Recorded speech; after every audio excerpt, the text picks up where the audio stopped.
Welcome to Liberty, Leadership, and Lies, the podcast where we unravel the complex web of politics, power, and deception. Each week, we dive into the stories behind the headlines, exploring how liberty is eroded and the selfishness of our political leaders, as well as the lies that shape our world. Join us as we dissect the truth from fiction by examining the tactics used by the new aristocracy, the political class, at the local, state, and national levels of government as we dare to challenge the status quo. Get ready for thought-provoking discussions, exclusive interviews, and a journey into the heart of what really drives our society. Liberty, Leadership, and Lies, where your understanding of the world begins to change. Tune in every Monday morning and prepare to see beyond the veil. Ladies and gentlemen, welcome back to this week's episode of the Season 5 finale of the podcast. I'm still coming to you from snowy and cold Wyoming, but for the final time this year. Today, we're thrilled to have a guest whose journey from the fiery depths of volcanoes to the heated debates of modern gender dynamics is nothing short of fascinating. He's a scientist, a skeptic, and a bold thinker who isn't afraid to question the status quo. Please join me in welcoming Professor Marc Defant. Now, Marc, he was born on August 28, 1951 in Niles, Michigan. He grew up as the son of John P. Defant, a director of a university press, and Martha J. Harper Defant. From an early age, his curiosity about the natural world set him on a path towards scientific discovery. He earned his bachelor's degree in geology and chemistry from the University of Alabama in 1973, followed by a master's in geology from the same institution in 1980, where his thesis explored the geochemistry and petrogenesis of plutons in Randolph County, Alabama. He then pursued his PhD in geology at Florida State University, completing it in 1985 with a dissertation on the geochemistry and petrology of the Western Philippine Island arc, a work that hinted at his future expertise in understanding the Earth's most explosive phenomena. Marc's professional career kicked off with a diverse array of roles that blended academia, industry, and hands-on exploration. He served as a curator of the mineral collection at the University of Alabama's Museum of Natural History from 1973 to 1977, while also working as a lab instructor in geology and chemistry. He gained practical experience as a geological assistant for the Geological Survey of Alabama, an instructor at the Brewer State Junior College, and even as a logging and production engineer for Schlumberger Well Services and Shell Oil Company between 1977 and 1980. By 83, he transitioned fully into academia as a visiting assistant professor at the University of South Florida, rising through the ranks to become a tenured professor in 1994, a position he held until 2023. For much of his career, Marc has been renowned as a volcanologist and geochemist. But his groundbreaking research focused on the origins of the continental crust, where he discovered and defined a unique rock type called atticite. This rock, formed in certain volcanic arcs, serves as a modern analog for the granite crust that emerged over 2.5 billion years ago. His work has taken him to some of the planet's most remote and challenging locations, including Costa Rica, Greece, Indonesia, the Lesser Antilles, Panama, the Philippines, and even the militarily sensitive Kamchatka Peninsula in Russia during the late Soviet era. One of the first American scientists granted access there through a joint grant from the Soviet Academy of Sciences and the Natural Science Foundation.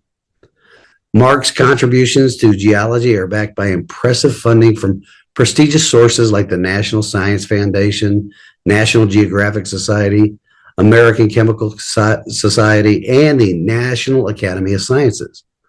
He has been published in top-tier journals such as Nature, Geology, and the Journal of Geophysical Research, where he served as an editor and associate editor.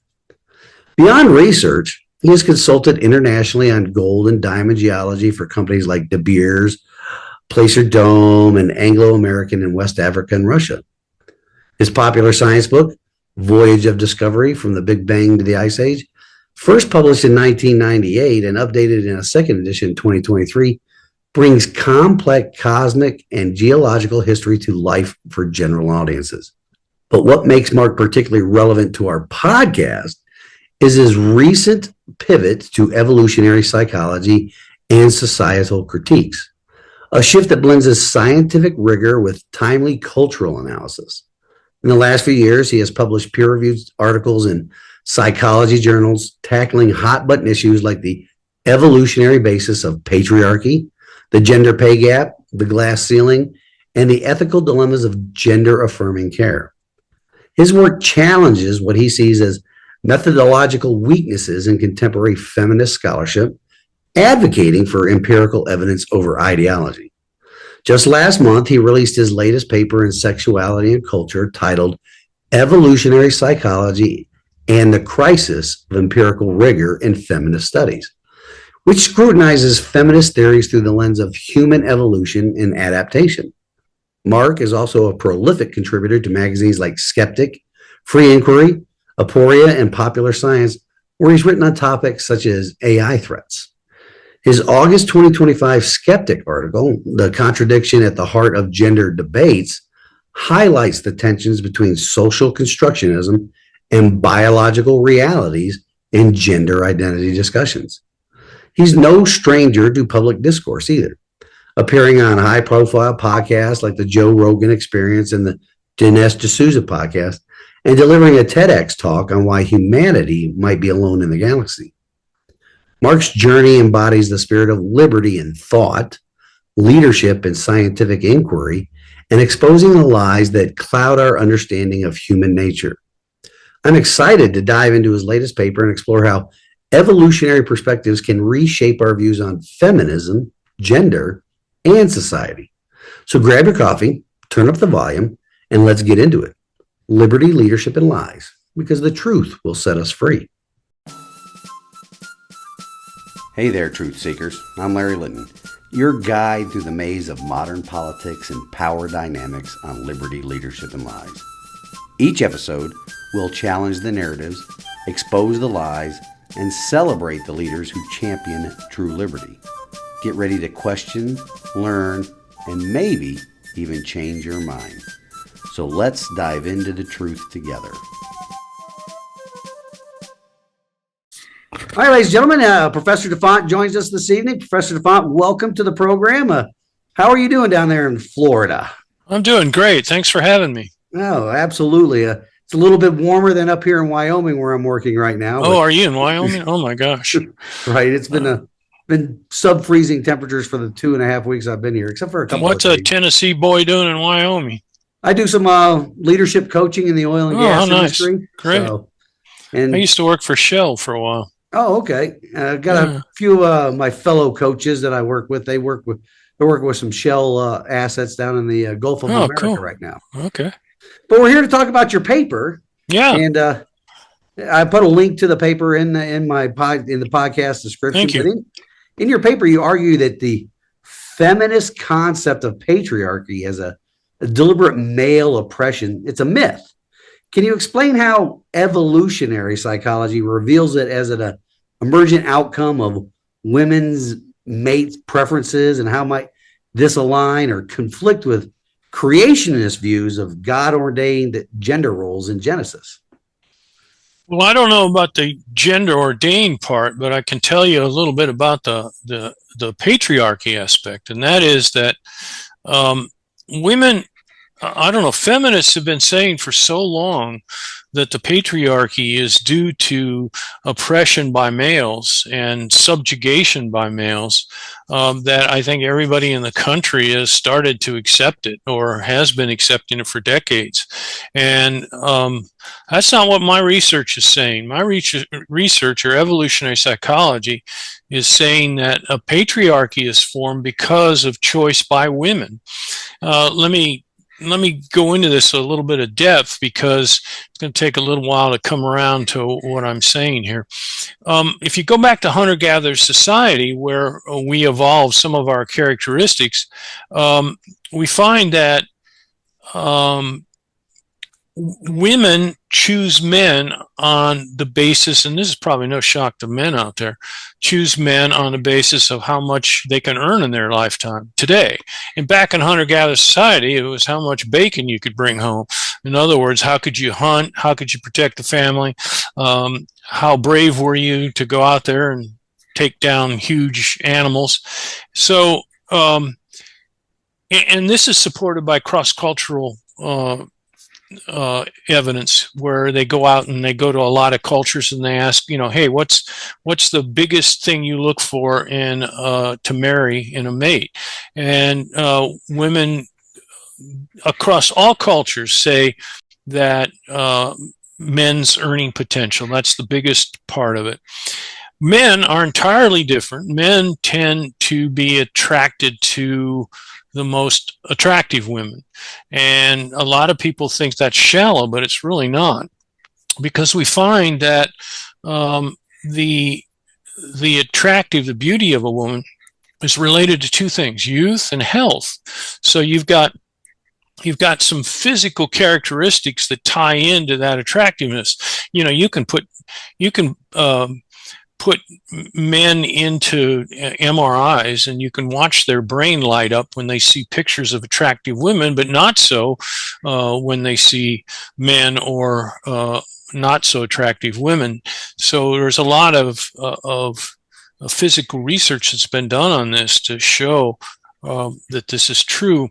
So why young, though? I mean, in hunter-gatherer society, women were either pregnant or lactating during their lifetime, or at least their fertile lifetime. So the younger you married, the more children you were likely to have. So in many ways, attractiveness is also a surrogate for youth. I mean, for health and youth. Anyway, so this gets back to patriarchy. Women, I think you can see how this would develop. If women are choosing men that have high testosterone, that is, they're brave, they're aggressive, they're not afraid of risk. If you're looking for those kinds of men, then it's not surprising that culture evolves in a way where men take leadership roles.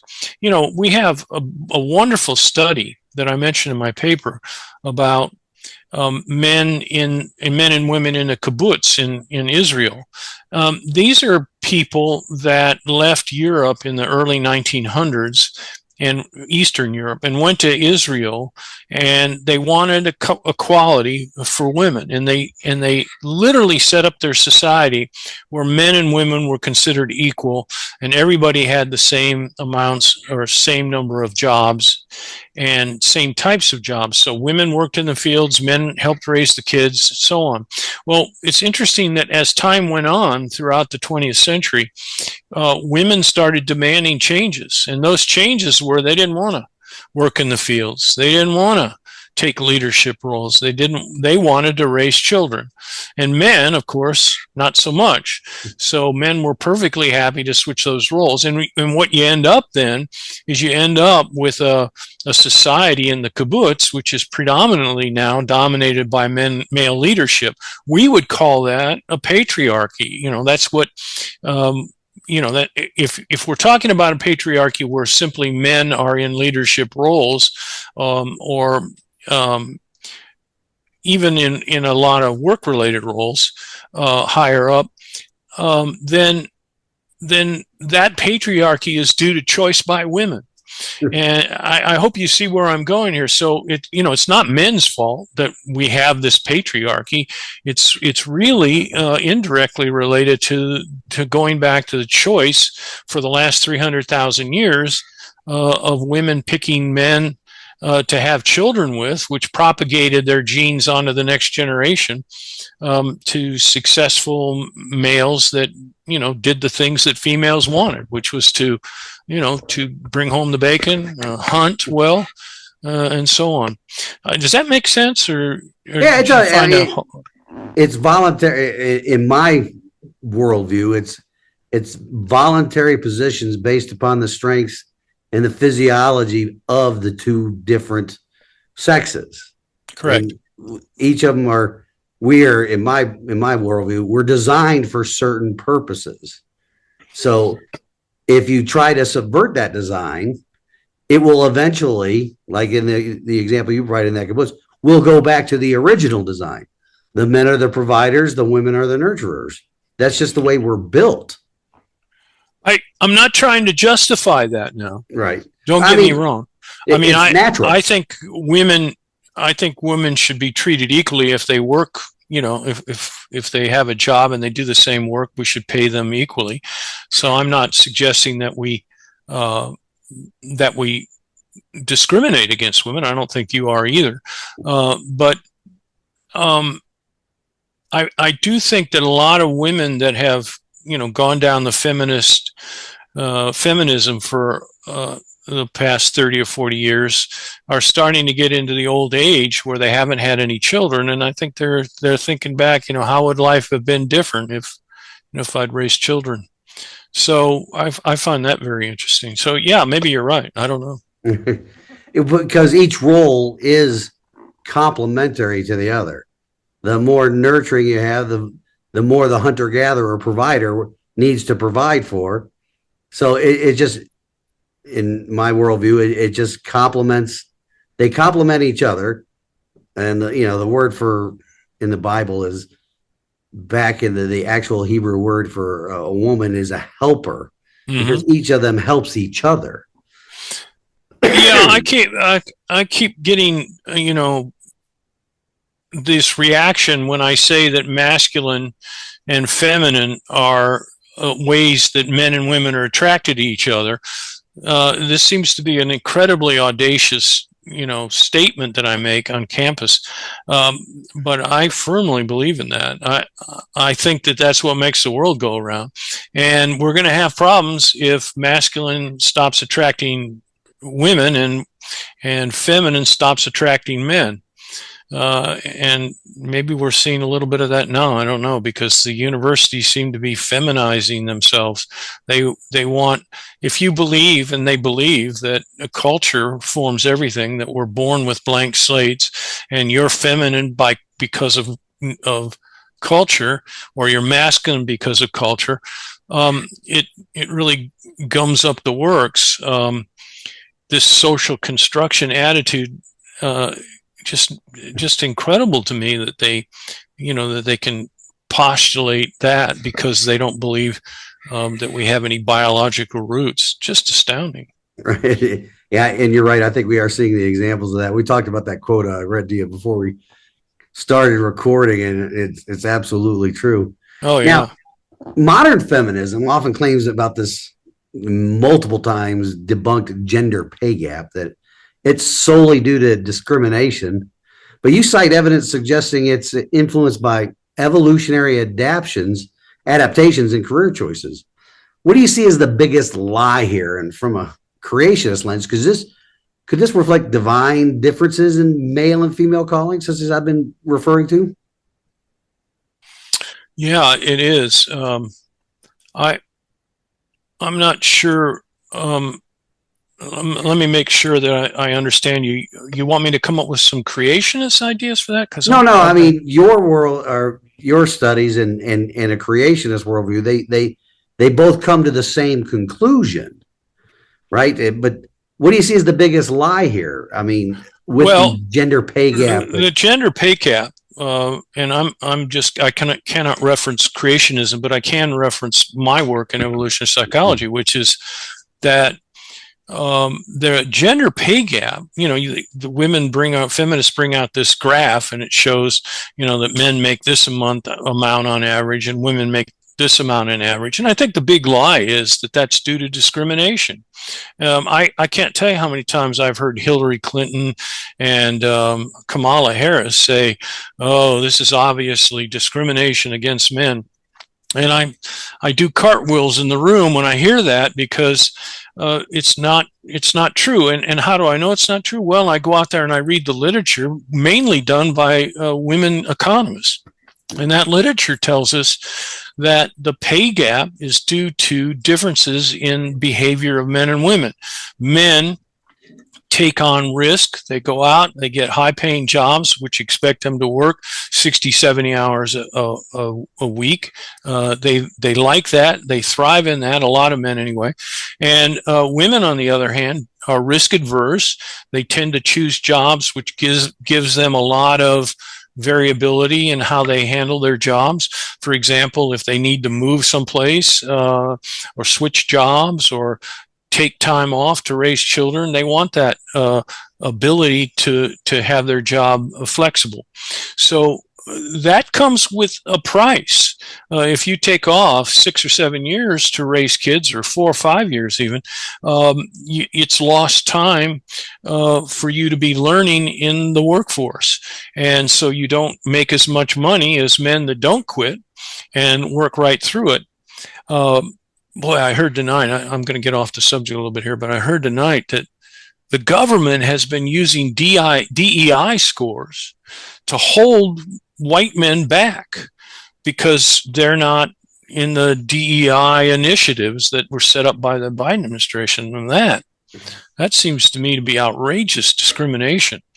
But anyway, yeah, it gets back to things that women choose. Another thing that generates the pay gap is that women tend to choose jobs that support their maternal instincts. They tend to go into social work, into librarian, education, nursing. These are all things that we would expect, I think, people that have maternal instincts high in oxytocin and estrogen hormones, they'll be attracted to those kinds of fields. Not people that are high in testosterone. They're not going to generally be attracted to those kinds of fields. So we see women going into those fields. And what's happened? Well, in those fields, they've become just too many people getting in those fields. So states, for example, that hire teachers, that suppresses the salaries that they give teachers. If you have a lot of people in the field, then they don't have to pay as much to get someone to fill a position. So I'm not saying that's fair. I'm just saying that, that's the outcome of a lot of women going into these fields. And women tend not to go into fields like computer science. They tend not to go into fields like mathematics or even science, STEM, engineering, business, all that. So, and they're desperately trying to get women in those fields, and we keep finding that women don't want to go in those fields. There's been a recent study by Stote and Geary where they found in the countries like Scandinavian countries, or even the Western countries like Europe and United States, that where women have more freedoms to choose, they tend to choose fields not related to STEM. Whereas in poor countries, women tend to choose STEM, probably because they have to. They have to help earn money for the family, so they go into those high-paying fields. But when given openness to choose, women tend to choose not STEM field. Now, this is a general tendency. It's not all women doing this or all men. Right. Because the gender pay gap is based upon, I believe, it's not an apples to apples comparison. It's an apples. There you go. Oranges. And I forgot to summarize that. And that is, when you get women in these lower paying jobs, it tends to depress the gender pay gap. So I'm here to say and to argue against this notion that the gender pay gap is due to discrimination. I think there's possibly some discrimination in there, but I don't think feminists have made the case that the gender pay gap is a result of discrimination. Yes, there may be some discrimination in there, but it's mainly, according to these economists, a great number of them are female, by the way. Right. They're reporting the facts as they see them. Absolutely. And that's the way science should be done. And that's one of the complaints I have about feminism. They're not going out there and studying this stuff and reporting the facts. They've got an agenda. They've got an ideology that they want to politicize. And so our universities, if that's true, are being misused for political action. I think they, should get out of the university and go into think tanks somewhere where they can be political advocates for whatever they want. But being a political advocate in a university system goes against everything I've been taught about what the university is all about. We tend to be neutral, and truth should be our guidance. Absolutely. Let's get on to the next subject. You critique fat studies for ignoring biological health risks, which are tied to evolutionary preferences for fertility signals. Now, how does that expose ideological biases in feminism? Well, look, if you go out there in the literature and you start poking around, the first thing you're going to find is a lot of literature on fat studies. And there's a lot of people, they particularly hang out in feminist departments, but they can be in social studies departments too. And they have this attitude of health at any size. That's their motto. And look, I don't want to criticize people that are overweight, but I do think that this is doing a disservice to human beings. If you're telling young students in your classes that being overweight can be healthy, I think you're giving those students the wrong message, and that's what I'm complaining about. I don't think we should discriminate against overweight or obese people, but I certainly don't think we should be telling our children that, you can be healthy at an obese weight. And amazingly, I was able to find all kinds of papers that show how, in particular, obesity is so unhealthy for people. The death rate among, obese people is extremely high. So I certainly wouldn't want to run around encouraging, and I don't want other people doing it either, encouraging people, hey, it's okay if you're fat. It's not okay for your health. I mean, if you want to be fat, that's fine. But I don't think we should be trying to encourage other people to be fat. Absolutely. And you see the obesity rates in our country. Oh my gosh. Especially among children is skyrocketing because I think this wrongful ideology that says, healthy at any weight. No, you're not. I mean, I myself, I battle weight all my life. And I know that I feel better when I'm lighter.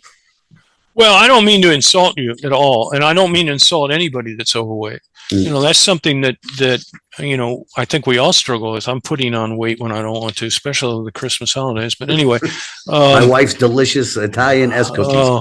Well, I'm a big cook and I'm Italian, so I'm making all kinds of goodies at Christmas, and I'm going to regret it when I go back to work. I'm looking for a graph that I have in here on.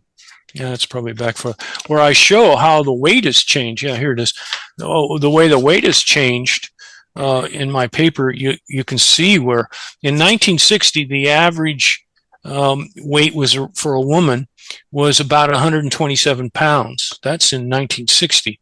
And the average weight in 2015 to 2018, which is the latest data from the CDC, it's gone up to 166, it looks like. So what is that? That's 40 extra pounds that women have gained on average. And this is, by the way, women from 29 to 29. So at the prime, basically the prime of their lives, have, just blown up in terms of, no pun intended, but blown up in terms of adding on a lot of weight.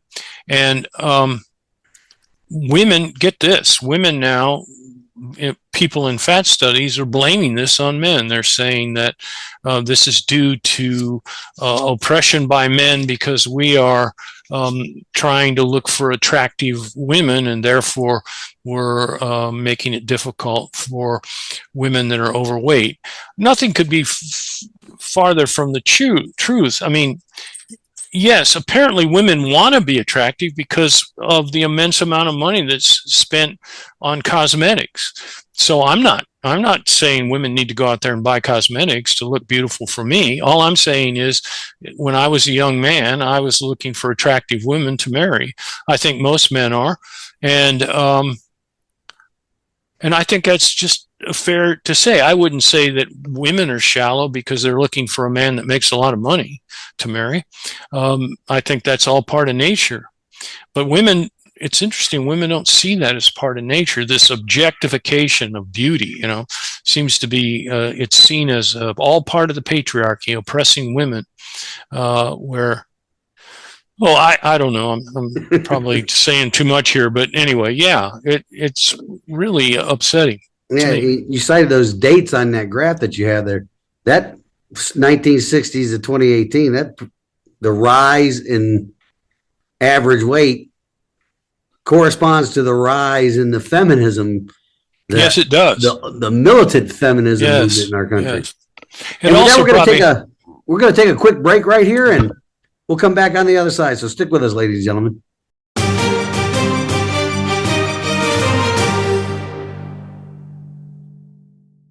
All right, ladies and gentlemen, and we're back with Professor Defant, and we're talking about his latest paper. And the next question I got for you, Professor, is that social constructionism and feminism denies innate gender differences. You counter with evolutionary universals like mate selection. What's the most damaging lie in that constructionist thinking? And expound upon that, please. Well, okay, let me be careful here because, and I'm not trying to criticize you. I'm just trying to make sure that I don't get shot in the back or something sometime soon for saying the wrong thing. I'm not saying that feminists are lying. I think they actually believe this stuff, even though you and I might think that it's nonsense. So I don't know if they're actually lying, but that's kind of a minor thing. Was that Gable said that a lie told often enough is the truth? Yeah, well, maybe it is among feminists. It does seem like that's how they decide on what they're going to promote. Mm-hmm. Everybody writes some articles, and the one that they think sounds the best is the one they choose, and that's where I get all bogged down, and there's no rigor. Mm-hmm. You're not making decisions on this based on rigorous, rational thought. You're making this on political reasons. But to get back to your question, what was the question now? I've kind of gone. It's about the mate selection. Mate selection, yeah. Well, we have to go back to hunter-gatherer society. Can we do that? Absolutely. Okay. Yeah, that's what it was. You were asking, where you were saying that social construction says everything's culture, that we have no innate sex differences. And by the way, that's how the feminist movement gets away with, saying, oh, well, men can, be women, and they don't argue about men participating in female sports. It's because they believe that you can be anything you want, and none of this is innate. But science is telling us a totally different story. And in order to explain this, I think the best way I know how is to go back to hunter-gatherer society and see what human beings were doing about 300,000 years ago, and the processes that selected for these specific genes that we're talking about here. If I go back 7 million years ago, now I don't want to step on toes here about creationism. Mm-hmm. So we can just agree to disagree if that's a kind way to put it. But from my perspective, 7 million years ago, we have an ancestor called Australopithecus, and he had a brain about the size, a little bit bigger than a chimpanzee.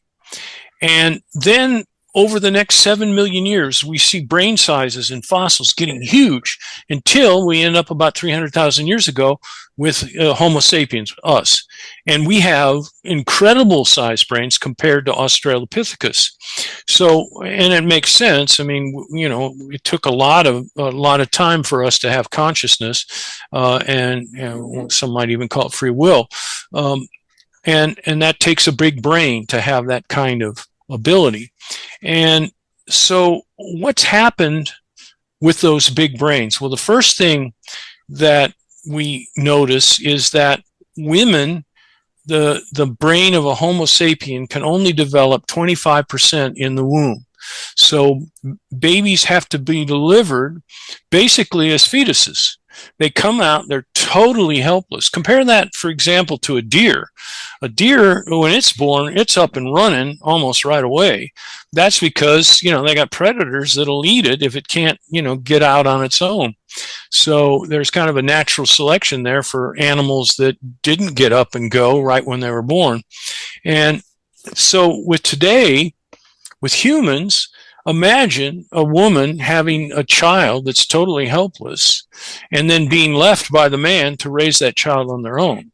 Of course, they can depend on family, but in hunter-gatherer society, that was a hardship, a major hardship. So we see then this reluctance among women worldwide, a reluctance to have indiscriminate sex. And that's probably a leftover from hunter-gatherer society where women would get stuck with the baby. Or even in recent society, women don't want to raise a child on their own. Now, we have the pill today, which, allows for, I guess, women to have indiscriminate sex if they want it more freely. But there's still some holdovers there. They're reluctant to have, even today, have indiscriminate sex. There's a wonderful research. Can I get off the subject a little bit here? There's a wonderful research paper where a woman took some of her grad students and she got them to go in and they would ask a member of the opposite sex, would you go home and have sex with me tonight? And 100% of the males said yes, and only a couple percent of the females said yes. And as it turns out, there were a few men that said no, but those men that said no had an excuse. They didn't want to insult a woman. They said, oh, I've got a wife, I can't do that, whatever. So I find that very interesting, and it shows how men tend to be indiscriminate, but women don't. And that can be attributed evolutionary psychology wise to behavior in hunter-gatherer society and the increase of brain size. We're very unusual. Humans are very unusual because males offer parental investment. So a woman wants that investment, and if she doesn't get it, she's likely not to marry you. If you look like you're a flighty male who might cheat and horse around and not care about earning money, your chances of getting a high prospect woman fly out the window. So, and they can be choosy, as we all know. Absolutely. So anyway, does that easier the two? Yeah, and so I hope you can see how this is making differences in the way men and women behave. And in addition to that, I tie all this back to hormones. And as far as I know, no studies have been shown to explain how social construction can account for hormones. Males have high testosterone, and our behavior, that's why men are so violent, because we have high testosterone. Now, all this is lumped under this toxic masculinity nonsense, but there are a lot of good things about masculinity. And I try to tell young men, my students, that you should be proud to be masculine. You should be happy and content with that. You're willing to go out and earn a good salary. I also tell my students that you don't have to be physically the toughest guy in town to be an alpha male. All you have to do is get yourself a degree and go out there and work and bring home the bacon, so to speak. So I say, you might be tempted to fight in a bar some night. Well, don't do it. If you're an alpha male, you don't have to do that. So you don't have to prove yourself physically if you're successful mentally. Women will find you, believe me, as you know. Yeah. So I don't mean to get off on those kinds of things, but I find them fairly interesting, and that's why I like evolutionary psychology so much. Right, because there are gender roles that modern feminism are trying to erase or blur the lines between, just because of feels, right? Not the facts. It's because of the feelings. Feelings. And I think we do way too much on feelings these days and not enough on rational thought. And I think a lot of times men are castigated for being, what do I want to say? Not masking, but just trying to, I don't know. To exercise their proper already biological role. Right, exactly. They get blasted for it, and it really is frustrating. Very much so. Now, your paper also notes in feminist studies Marxist influences that prioritize ideology over science. From your perspective, how has this led to lies about equality and in the feminist movement? Well, there's so many aspects of all this. You know, I don't even know where to go with that. It's just so obvious to me. You know, so much is. Does this seem obvious to you?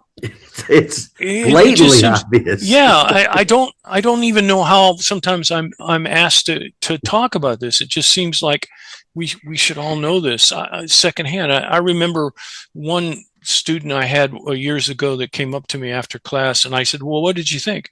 And she said to me, "Well, it all seems like we already knew all this, you know." So it was clear to her. I don't know why it's not clear to feminists. I think it's because they want to promote, you know, a different ideology, right?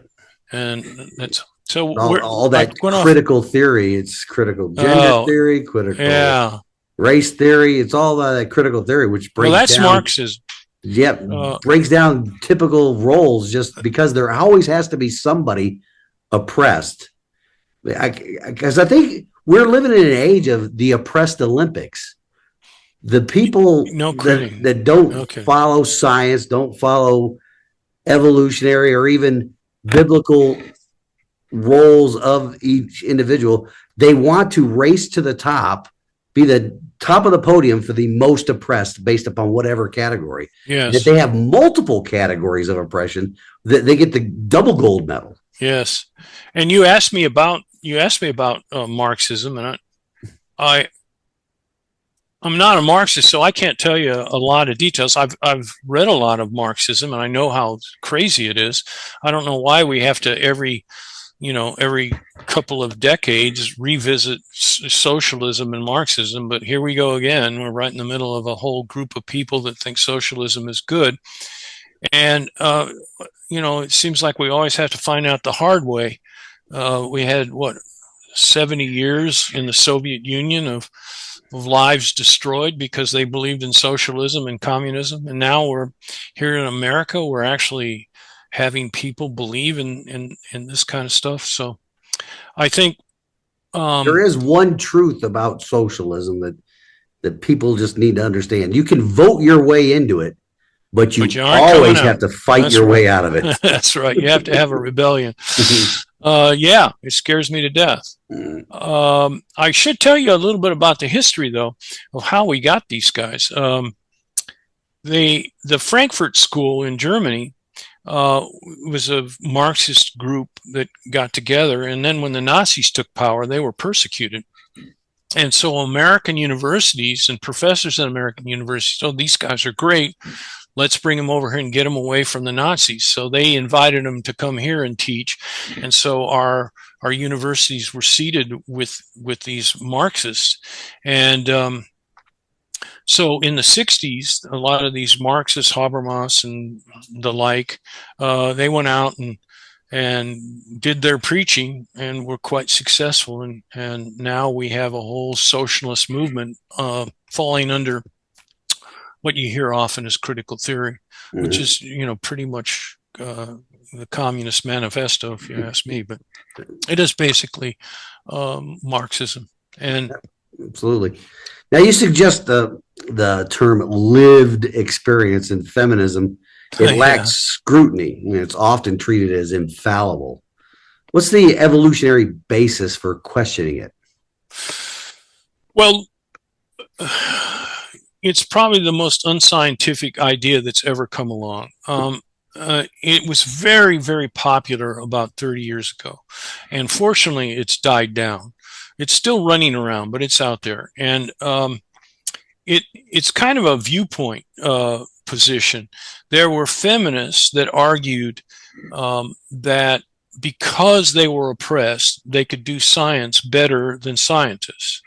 And you actually had them saying this. And this was all kind of fell under, maybe you've heard of the postmodernist movement, which I never figured out exactly what it was. And when I'd ask people, they'd always say, well, we don't really know what it is. It's just a movement. I'm like, okay, fine. But I think it was this idea encompassed the post-Marxist feminist rebellion.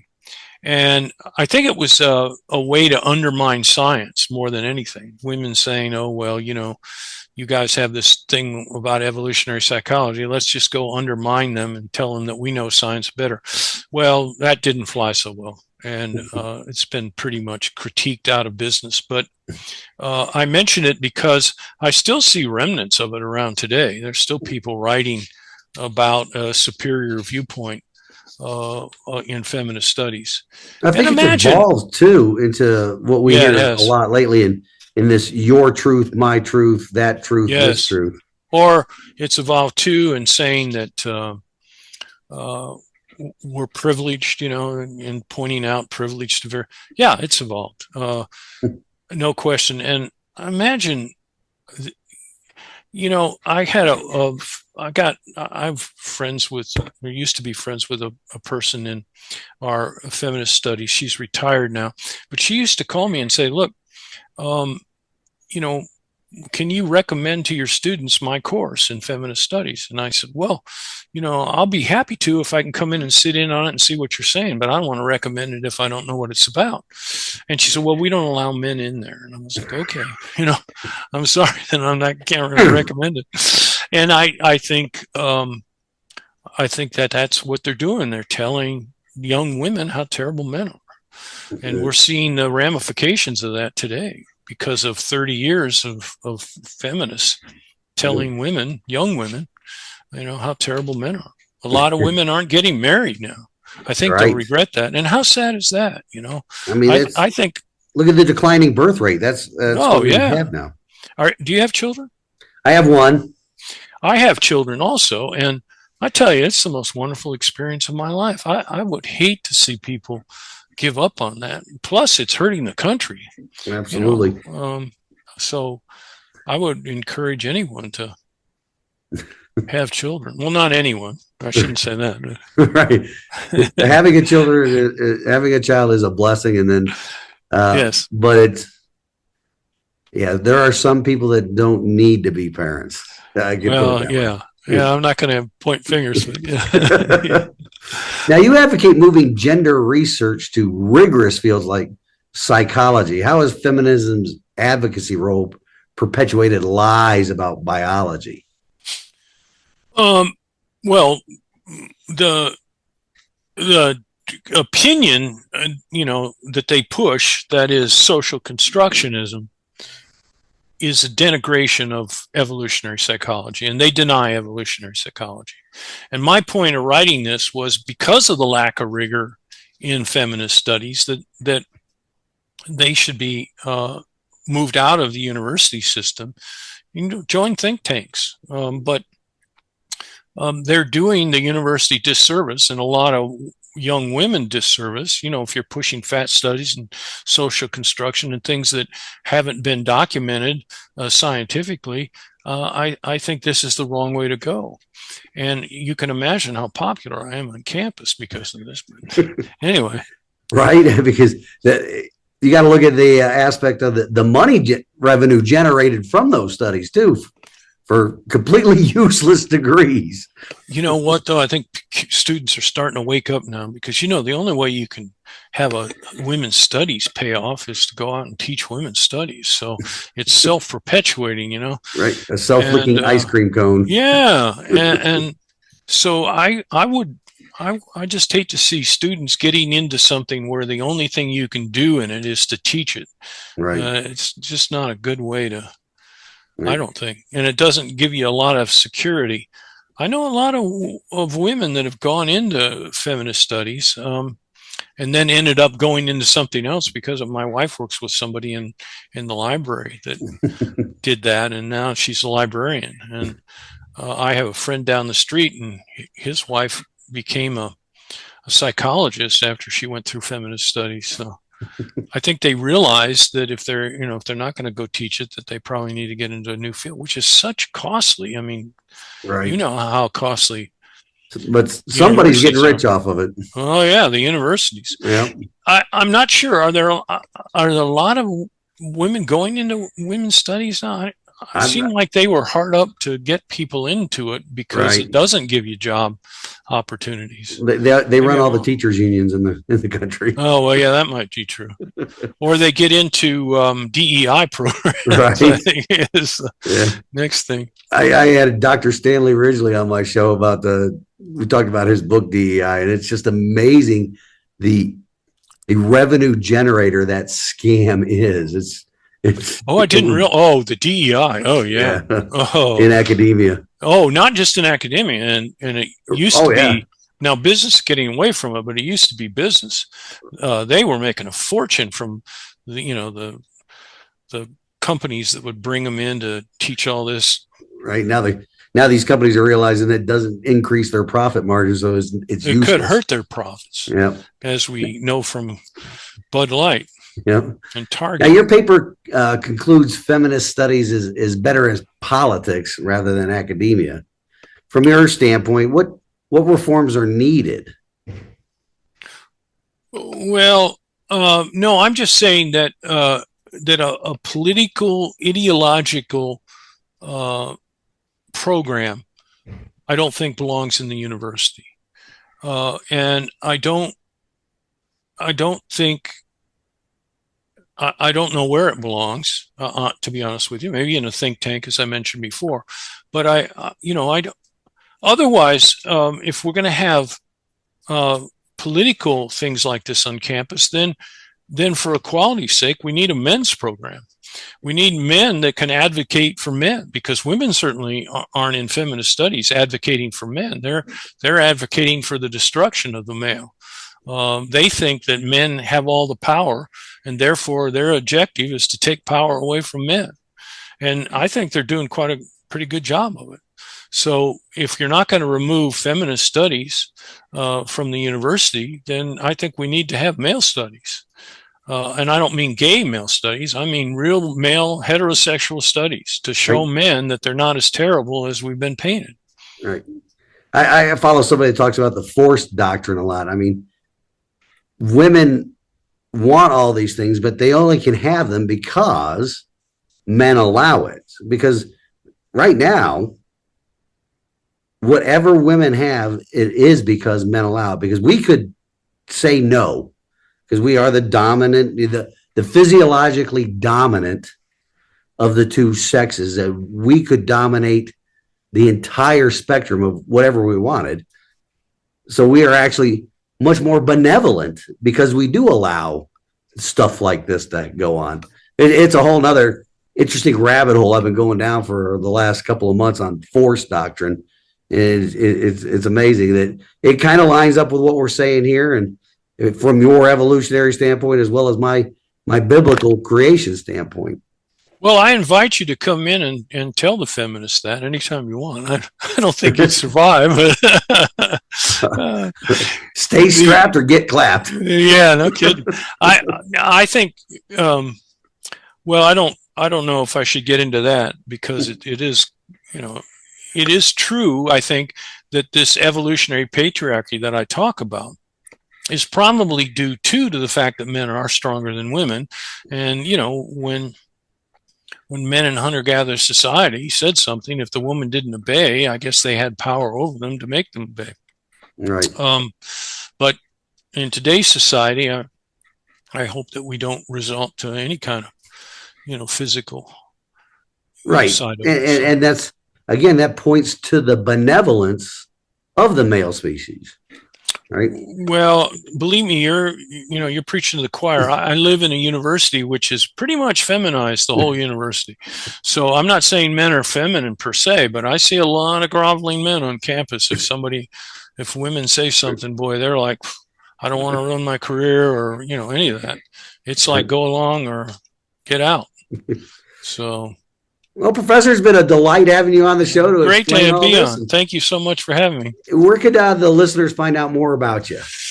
My website is probably the best place. I got off of the social sites when the New York Post was not able to publish its paper on Hunter Biden's laptop.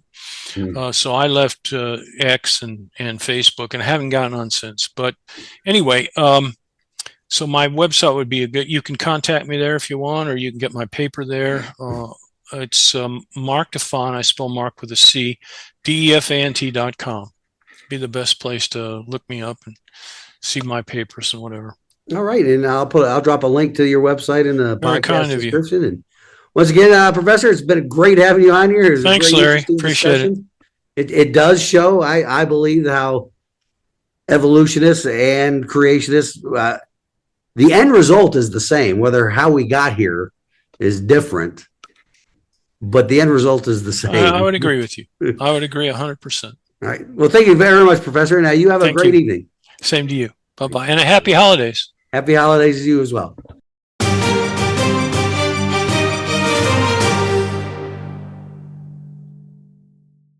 All right, folks, that's a wrap for this week and for season 5. I want to extend a heartfelt thank you to Professor Defant for joining us this week on the Liberty, Leadership, and Lies podcast. Marc, your insights into the evolutionary psychology and the crisis of empirical rigor in feminist studies has been nothing short of provocative and thought-provoking.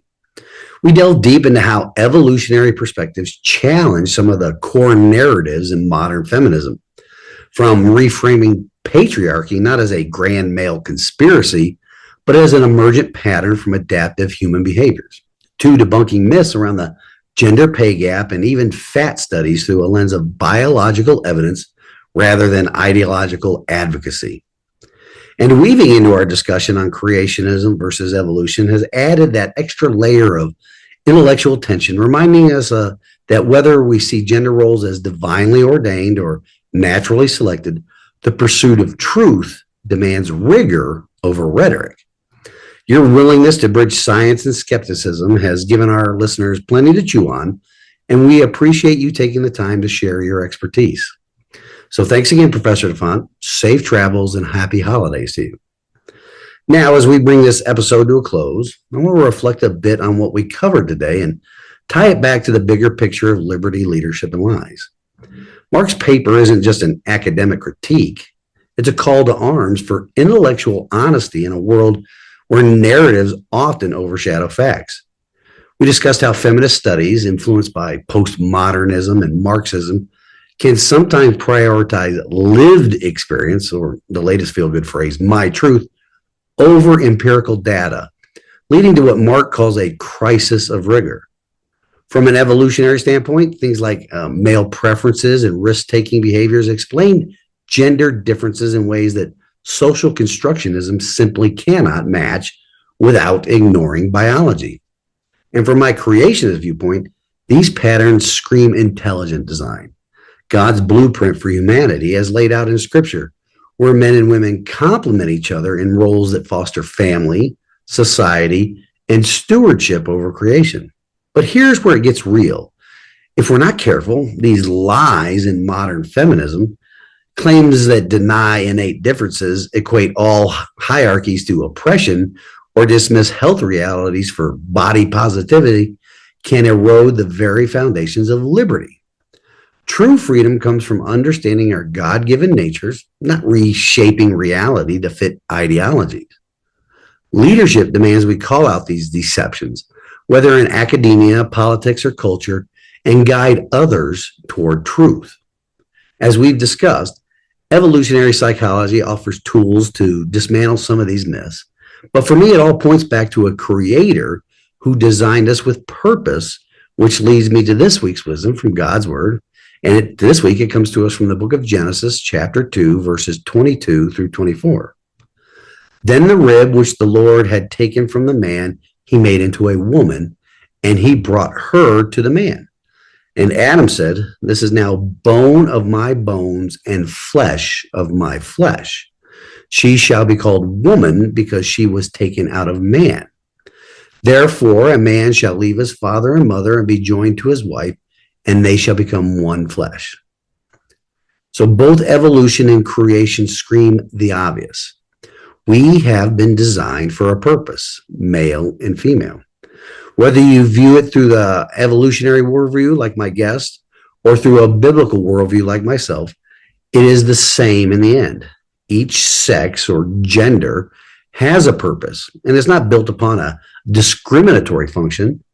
These roles are biologically inherent, but more importantly, complementary, not discriminatory like the modern wave of feminism would have us believe and are forcing down the throats of every student in institutions of higher learning. It was definitely a fascinating dialogue today, and one that challenges us to think critically and live boldly. Now, shifting gears a bit, I have some personal news and updates for you all. As I mentioned at the beginning of this segment, this episode marks the final one of the year for the podcast. As the holiday season approaches, I'll be traveling home to spend my 30th wedding anniversary, Christmas, and New Year's with my bride. We'll be recharging, reflecting, and celebrating the birth of our Savior amidst family and festivities. Now, this is a time to pause, give thanks, and prepare for what's ahead. I know many of you are doing the same, and I wish each and every one of you a blessed Christmas filled with joy, peace, and the warmth of loved ones. Now, before I sign off, I also want to give a special shout out and thank you to the listeners who reached out via email, messages, or comments on my videos with remedies and advice for kidney stones. As some of you know from previous episodes, I've been dealing with that pesky issue as well as another related issue, and your suggestions, from lemon juice concoctions to herbal teas and even some old family recipes, have been incredibly helpful and heartwarming. It is reminders like these that show the strength of our community here on the podcast. Your kindness and support mean the world to me, and I'm grateful for each message I've received. If you are still battling something similar, hang in there. Community and faith get us through it. Looking forward, I'm excited to announce that season 6 of the podcast will kick off on the 12th of January. We'll start strong with an exclusive interview with one of the top conservatives in the Tennessee General Assembly, State Representative Todd Warner. Representative Warner has been a fierce advocate for liberty, limited government, and constitutional principles in Nashville, fighting against overreach and standing up for Tennesseans' God-given rights. Now, this episode will coincide with the convening of this year's session of the General Assembly the following day, and it gives us a timely dive into the legislative battles ahead, from protecting Second Amendment freedoms to pushing back on progressive agendas that threaten our families and our economy. It's going to be a powerhouse start to the new season, so mark your calendars for January 12th and join us as we continue exploring lies, championing leadership, and defending liberty. In the meantime, if you haven't already, subscribe to the podcast on your favorite platform so you don't miss a beat. If you're watching the episode on Rumble or YouTube, make sure that you give the episode a thumbs up in addition to subscribing to that channel. Follow us on social media for updates, and feel free to drop me an email with your thoughts, guest suggestions, or even more remedies if you got them. Your engagement keeps this show alive and kicking. As we close out 2025, remember, liberty isn't free. It requires vigilance. Leadership, it isn't about power. It's about service. And lies, they crumble under the light of truth. Whether through the lens of evolution, creation, or just plain common sense, let's commit to seeking the truth in the year ahead. Until next time, stay free, lead boldly, and expose the lies. As always, thank you for leaning in today. God bless you. God bless Tennessee. And God bless these United States of America. Merry Christmas and Happy New Year. So until the 12th of January, reveille. It's time to wake up.